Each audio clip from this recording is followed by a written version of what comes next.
ఎందుకంటే ఆయన నీ కన్న తండ్రి. నీ పట్ల, నీ దగ్గరికి కన్న తండ్రి ఈ మాటలు తీసుకొని వస్తున్నాడు. నువ్వు మైకుల ద్వారా ఒకవేళ వింటూ ఉంటే, నా జీవితం లాంటిదే ఒకవేళ నీ జీవితం అయితే, ఈ ప్రాంగణంలో కూర్చున్నా పర్వాలేదు.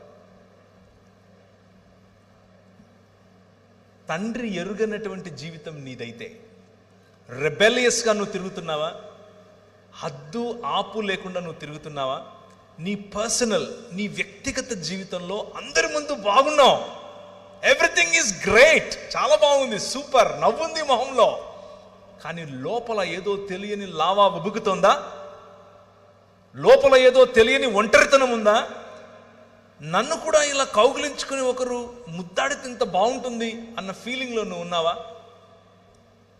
అమ్మాయిలైనా అబ్బాయిలైనా, మీ వయసు 50 అయినా 20 అయినా, అందరిలో ఉండే ఫీలింగ్ ఇది. తండ్రి, మా నాన్న కావాలి, మా నాన్న మాట్లాడితే ఎలా ఉంటుంది, మా నాన్న నన్ను టచ్ చేస్తే ఎంత బాగుండేది, మా నాన్న నన్ను కౌగిలించుకుంటే ఎలా బాగుండేది. ఈ పరలోకపు తండ్రి ఈరోజు రాత్రి నీతో మాట్లాడుతున్నాడు.